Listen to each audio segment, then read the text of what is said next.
This channel does not promote any violent, harmful, or illegal activities. All content provided by this channel is meant for an educational purpose only.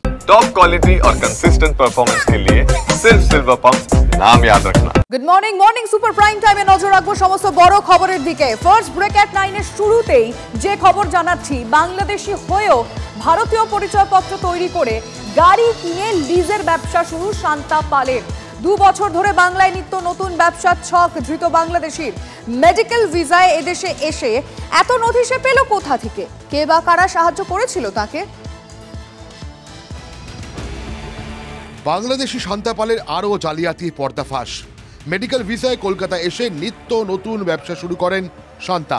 Police সূত্রে খবর, বাবার চিকিৎসা করাতে কলকাতা এসে আধার voter card তৈরি করে পাকাপাকিভাবে থাকার চেষ্টা শান্তা পালের। গাড়ির পাশাপাশি হোটেল ব্যবসাতেও নামার পরিকল্পনা ছিল বাংলাদেশি শান্তা পালের।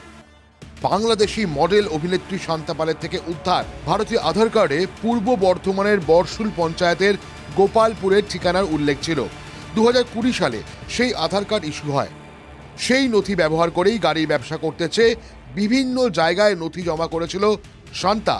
শুধু তাই নয়, হোটেল ব্যবসায় নামার জন্য ভারতের রাষ্ট্রায়ত্ত ব্যাংকেও লোনের আবেদন করেছিল বাংলাদেশি শান্তা পাল। তবে পূর্ব বর্ধমানের যে গ্রামের ঠিকানায় শান্তার আধার কার্ড, সেই গ্রামের মানুষ তার নাম কোনোদিন শোনেনি।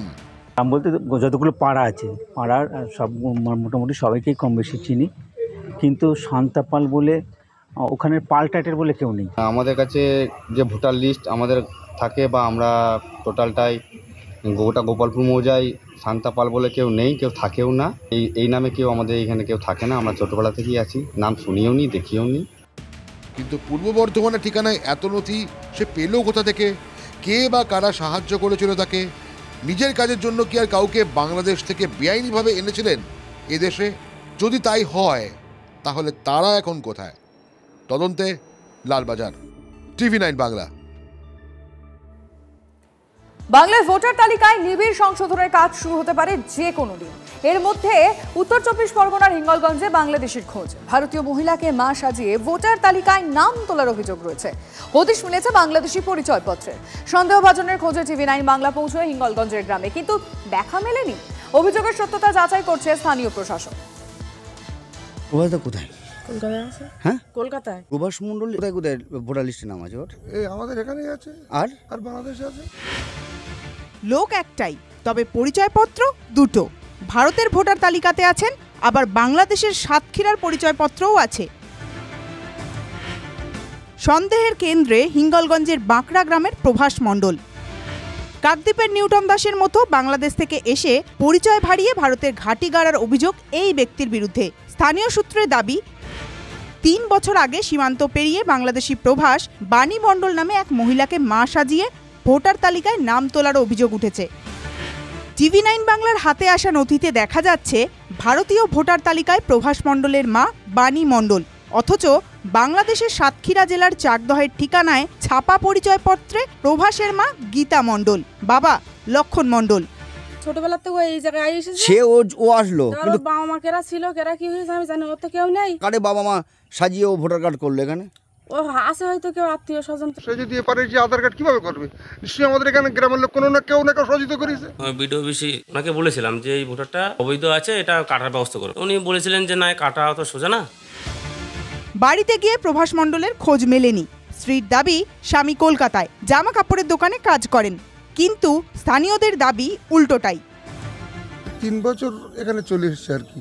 আগে কোথায় ছিল? আগে বাংলাদেশে ছিল না, ও 30 বছর আগে এসে এখানে খেটে খুঁটে এখানে জমি জায়গা করেছে। যেহেতু ব্ল্যাকের কাজ করতো, এখনো নাকি ব্ল্যাকের কাজ করে? এখনো ব্ল্যাকের কাজ করে। ব্যবসা করে মানে লোকের দোকানে থাকে। কিসের দোকান? সোনার দোকান? না, সোনার দোকান টোকান, কাগজ চোপড়ের দোকানে থাকে। কিন্তু এলাকার মানুষ তো বলছে যে ব্ল্যাক করে। না, ব্ল্যাক করে না। স্বাভাবিকভাবেই এই ইস্যুকে কেন্দ্র করে ফের যুক্তিযুদ্ধে জড়িয়েছে তৃণমূল ও বিজেপি। এরকম হাজার হাজার মানুষ আছেন যারা অবৈধভাবে পশ্চিমবঙ্গে তৃণমূল কংগ্রেসের সহযোগিতায় ভোটার তালিকায় নাম তুলে বসে আছে। তৃণমূল কংগ্রেস ভয় পেয়েছে এবং SIR কে আটকানোর জন্য ওরা যথাসাধ্য চেষ্টা করছে। এর উত্তর নির্বাচন কমিশনার দেবে, তিনি কিভাবে করেছেন এই জালিয়াত ভোটার, কেন তার তৈরি করতে হচ্ছে, আর উনি বাংলাদেশের লোক কেন ভারতে আসলেন তার উত্তর অমিত শাহ দেবে। কখনো নিউটন দাস, কখনো প্রভাস মণ্ডল, ২ পরগনায় সীমান্ত ঘেঁষা এলাকায় ফের বাংলাদেশির খোঁজ। প্রশ্ন উঠছে, সুন্দরবন কি অনুপ্রবেশের সেফ প্যাসেজ হয়ে উঠছে? সীমান্ত পেরিয়ে এপারে এলে ভারতীয় পরিচয়পত্র হাতে পাওয়ার গ্যারেন্টি পাচ্ছে বাংলাদেশিরা। দেশের অভ্যন্তরীণ নিরাপত্তাকে বুড়ো আঙুল দেখাচ্ছে কারা? প্রশ্ন উঠছেই। দীপঙ্কর দাসের রিপোর্ট, TV9 বাংলা। এই মুহূর্তে দাঁড়িয়ে আরো একটা বড় খবর। বুথে মোট ভোটার 715, তার মধ্যে মৃত ভোটার 49। এসআইআর আবহে মেদিনীপুর শহরে ভোটার লিস্টে ব্যাপক গড়মিল। নির্বাচন কমিশনের কাছে অভিযোগ দায়ের করেছে বিজেপি। অভিযোগের সত্যতা খুঁজতে বাড়ি বাড়ি গিয়ে তথ্য তালাশ TV9 বাংলার। এসআইআর চালুর আবহে মেদিনীপুর শহরের একটি 8 নম্বর ওয়ার্ডের 166 নম্বর অংশের আমরা একটি সার্ভে শুরু করেছিলাম ভোটার তালিকা হাতে নিয়ে। 715 জন মোট ভোটার রয়েছে, মহিলা রয়েছে 377 জন এবং পুরুষ ভোটার রয়েছে 338 জন। মোট এই 715 জন ভোটারের মধ্যে অভিযোগ আসছে যে প্রায় 49 জন ভোটার ভুয়ো রয়েছেন, যারা মৃত এই এলাকায় বা এই বুথে মোট 49 জন মৃত ভোটার রয়েছেন। আমরা সেটাই বাড়ি বাড়ি গিয়ে একবার খুঁজে বের করার চেষ্টা করব যে আদৌ যে অভিযোগটা আসছে তার সত্যতা কতটা। কেউ আছেন নাকি? সুনীল করণ আপনার মানে আপনার দাদা, উনি কি আছেন? কতদিন আগে মারা গেছেন? 23 সালের সেপ্টেম্বর। তারপরে তো ভোটার লিস্টে নাম কাটানো নিশ্চয়ই আপনার আবেদন করেছিলেন, এখনো নাম কাটানো দেখছি হয়নি আর কিছু জন্য। এটা তো কাজ তো বিএলওদের, মানে বিএলও ছেলে করেছিল, ছেলে করেছে মিউনিসিপ্যালিটিতে এখানে যেখানে যেখানে তার নাম ক্যান্সেল করে। আপনাদের দিক থেকে যাবতীয় উদ্যোগ আপনারা নিয়েছেন, এখনো নাম কাটানো হয়নি, রয়ে গেছে নাম। মানে আনোয়ার ঘুষি আপনার কাকা? আমার কাকা, উনিও মারা গেছে। উনিও মারা গেছে, মানে দিলু ঘুষি, আনোয়ার ঘুষি মারা গেছে। পুরন ঘুষি?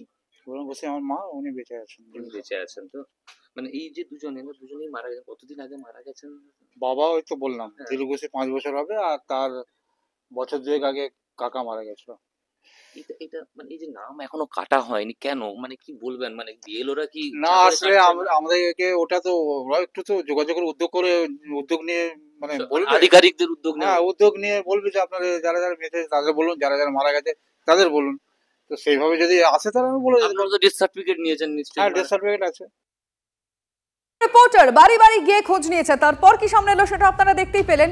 বিজেপি কি মনে করছে জানার চেষ্টা করি। সজল ঘোষ এই মুহূর্তে রয়েছেন টেলিফোন লাইনে। সজল বাবু, TV9 বাংলার অন্তর তদন্তে যেটা দেখতে পেলাম, আমরা জানতে পারলাম, দর্শকদের জানালাম 715 জন ভোটার, তার মধ্যে মৃত 49।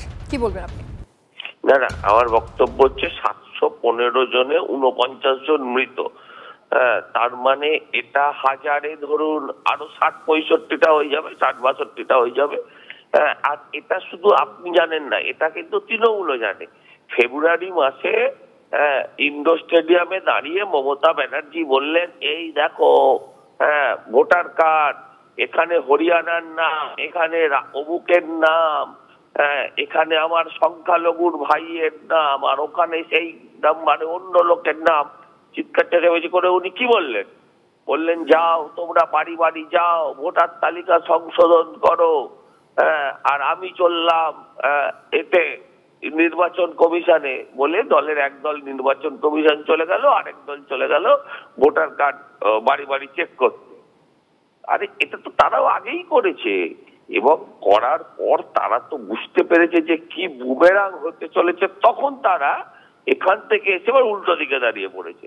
আপনি ভাবুন, যদি 1000-এ 60-65টা নাম বাদ যায়, তাহলে এই 7 কোটিতে কত নাম বাদ যাবে?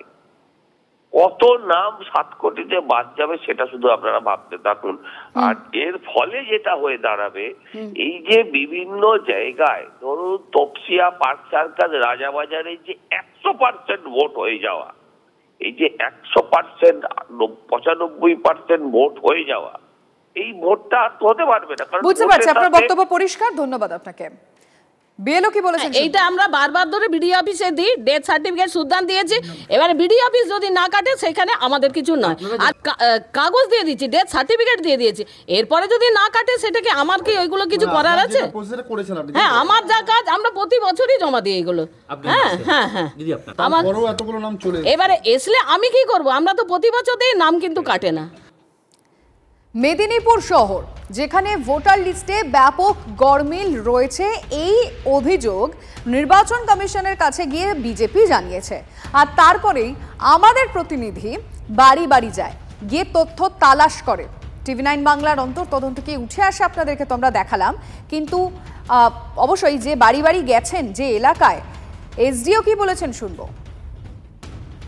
হতে পারে, কিন্তু এই রোলটা মানে সারা বছরের যে কাজগুলো হচ্ছে সেটা কিন্তু ড্রাফট ফর্মে কিন্তু আমাদের এসআইডিআর এর ঠিক আগেই কিন্তু এটা পাবলিশ হবে, সেটা সমস্ত পোলিং স্টেশনে যেভাবে আমরা শো করাই সেরকম হবে। তখনই এই যে ডিলিশন যা হয়েছে বা অ্যাডিশন যা নতুন করে হয়েছে সেই বছরের মধ্যে সেগুলো সেই রোলেই কিন্তু রিফ্লেক্ট হবে।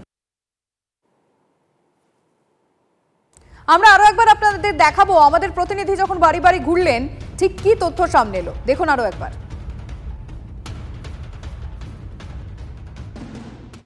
এসআইআর চালুর আবহে মেদিনীপুর শহরের একটি 8 নম্বর ওয়ার্ডের 166 নম্বর অংশের আমরা একটি সার্ভে শুরু করেছিলাম ভোটার তালিকা হাতে নিয়ে। 715 জন মোট ভোটার রয়েছে, মহিলা রয়েছে 377 জন এবং পুরুষ ভোটার রয়েছে 338 জন।